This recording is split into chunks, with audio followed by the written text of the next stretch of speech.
Est-ce qu'en 2018, vous aimeriez enfin réussir vos objectifs? Alors voilà, c'est ce qu'on va parler aujourd'hui dans cette vidéo.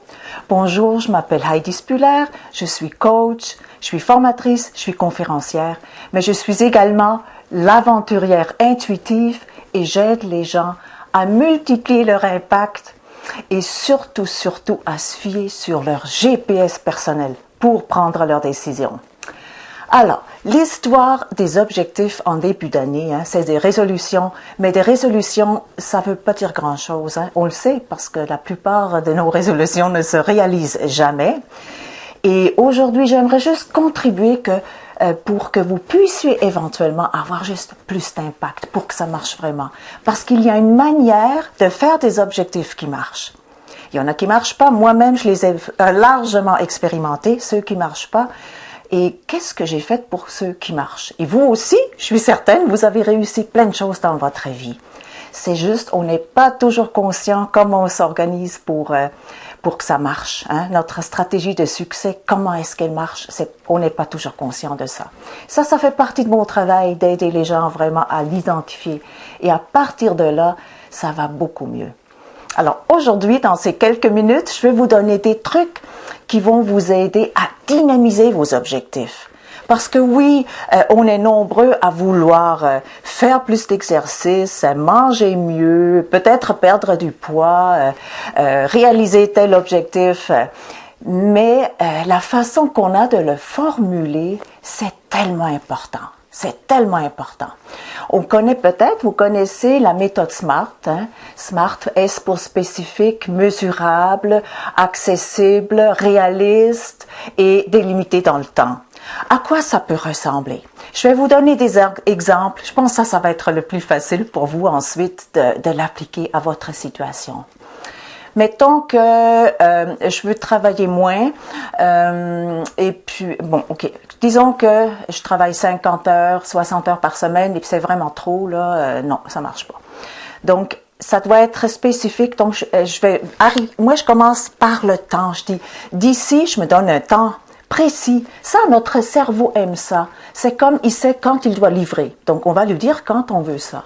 Et fiez-vous sur votre intuition pour dire quelle est la bonne date pour moi. Mettons que d'ici le 28 février 2018, on marque l'année, parce que sinon c'est quelle année, on ne le sait pas. D'ici le 28 février, je travaille 40 heures semaine. Ok, ça c'est déjà, ça c'est mesurable. Vous pouvez mesurer ça, c'est précis. Est-ce que c'est atteignable pour vous? Oui. Est-ce que c'est réaliste? Oui, si pour vous, si vous le dites, ça doit être réaliste. Et on a déjà notre temps. Sauf que, en disant ça, il manque encore l'essentiel. C'est très mental. Quand ça reste en notre mental, habituellement, le raisonnable, tout ça, ça marche pas. Ça nous donne pas de oomph. Maintenant, qu'est-ce qui va faire que vous allez avoir du oomph? Ben, ça, c'est à vous de savoir. Mettons dans cet exemple-ci, ajoutons des choses qui vont nous donner de l'énergie. Par exemple, en ayant du temps pour jouer avec mes enfants à tous les jours. Ça peut être un exemple. Un autre exemple, ça veut dire en ayant du plaisir tous les jours au travail. En ayant du plaisir tous les jours.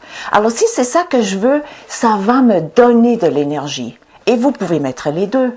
Vous pouvez mettre les deux, genre en ayant du temps pour ma famille à tous les jours et en ayant du plaisir au travail à tous les jours. Ça déjà, il y a plus de oomph. Et peut-être qu'il y a encore quelque chose que vous pouvez aller chercher là. Peut-être en faisant tel projet qui vous enthousiasme et puis que vous pensez c'est pas possible, ou en mettant de l'avant tel projet. Vraiment, c'est comme monter l'objectif pour qu'il devienne très désirable, que vous ayez le goût et qu'il vous donne de l'énergie et qu'il fasse chanter votre cœur. Donc, on est parti de quelque chose d'assez, pas de rap, mais peut-être très mental, oui, réaliste, mais bon, mais. Et on a ajouté des couches. Et pour faire en sorte que ça devienne intéressant, que vous ayez le goût d'aller de l'avant. Et là, ça devient très intéressant à laisser émerger des idées par rapport à ça. Et là, d'un pas à l'autre, il y a quelque chose qui se met en place. Et on n'a pas besoin de se casser la tête beaucoup pour le plan d'action une fois qu'on a vraiment bien identifié l'objectif. Dans mes coachings, je dis toujours aux gens, un objectif bien identifié est à moitié réalisé. Et je le crois réellement. Parce que les objectifs qu'on n'atteint pas habituellement, il y a une partie de nous qui veut pas. Hein? Mettons que je me dis, je veux maigrir, pourquoi ça marche pas? Bonne question, hein? Mais quelque part, on met ça drabe. Encore là, c'est drabe, on n'a pas le goût. On n'a pas le goût de donner suite à ça. Ça marche pas. Ou faire plus d'exercice. On veut aller au gym, mais on n'aime pas ça. C'est sûr que ça ne peut pas marcher. Alors là, on peut avoir une formulation de style, mettons, pour le poids. D'ici le 30 avril 2018, je pèse X kilos, mettons. Et là, je peux ajouter des choses. Mettons, moi, ce que j'aime bien dire, en mangeant ce que je veux, quand je veux. Quand je dis ça, hey, il y a quelque chose qui s'ouvre. Ce n'est plus drabe, c'est comme, ça devient une aventure. Mais comment ça peut être possible, ça? Mais c'est ça l'aventure, hein? Je le sais pas. Mais j'ouvre la porte à une façon de le faire qui soit plaisante, qui soit agréable. Ou encore, je peux dire, en mangeant à ma faim, ou en ayant du plaisir de manger. Rendre ça attrayant, rendre ça une belle aventure. Et à ce moment-là, nos chances de réussir augmentent beaucoup. Et si ça marche toujours pas, s'il n'y a pas quelque part une idée, le fun qui vous vient en tête, c'est qu'il manque encore le petit quelque chose qui va vous procurer le oomph. Hein? Parce qu'on est prêt à faire des efforts.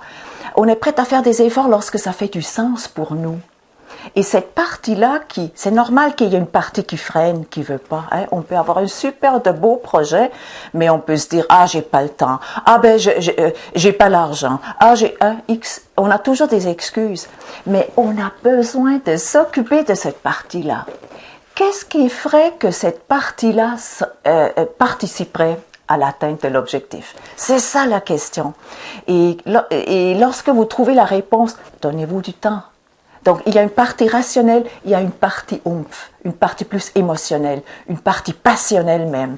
Et là, les choses impossibles deviennent possibles. Je vous le dis, hein, vous le savez, je sais que vous le savez aussi, mais moi, je le pratique, là, et c'est merveilleux ce qu'on peut faire, là, des choses impossibles là, qui deviennent possibles. Maintenant, il y a des personnes qui n'aiment pas faire des objectifs, et je vous comprends très, très bien. Dans ce cas-là, je peux vous offrir une alternative qui va vous mener sur une track intéressante. Et ça, cette track-là, ça va être que vous vous donnez une intention. Qu'est-ce que vous avez le goût qui se passe en 2018? Qu'est-ce que vous aimeriez sentir? Qu'est-ce que vous aimeriez faire grandir? Pour moi, par exemple, j'ai décidé que 2018 serait sous le signe de l'émerveillement et de la gratitude. Parce que je sais, je me connais, je sais quand ces deux éléments sont dans ma vie, waouh, ça ouvre des portes, ça devient vraiment, vraiment intéressant. Et il y a des choses qui se passent, qui viennent, même si je n'ai pas, à prime abord, un objectif très précis. Alors, on n'a pas toujours besoin d'avoir des objectifs précis. Et ce qui est intéressant avec une intention claire qui nous stimule, vous le sentez, hein? Moi, ça me stimule beaucoup. Alors, là, les objectifs, ils viennent en lien avec ça. Donc, il y a les deux parties, celle qui veut aller de l'avant et celle qui freine. On dirait que les deux s'en vont main dans la main. Et c'est très stimulant, très motivant et c'est beaucoup plus facile d'aller de l'avant parce qu'on est plus attentif. On le cherche. Moi, je cherche l'émerveillement. Hey, amenez-en de l'émerveillement. Je vais le capter. Et quand je suis dans ce mood-là, ben c'est sûr que je vais attirer des situations. Je vais capter. des situations beaucoup plus intéressantes que lorsque je suis perdue dans mon mental et puis je veux faire ça avec un coup de force et de volonté, puis que je sais que ça ne durera pas nécessairement. Alors, j'espère que vous avez pu piger quelque chose que je vous ai raconté dans ces quelques minutes-là. Et puis, donnez-moi des nouvelles. Qu'est-ce que vous avez fait avec ça? Ou qu'est-ce que ça vous donne le goût de faire? Et je vous dis à très bientôt. Je vous souhaite une excellente, une année 2018 vraiment magique. Et je vous embrasse et je vous dis à très bientôt. Bye bye!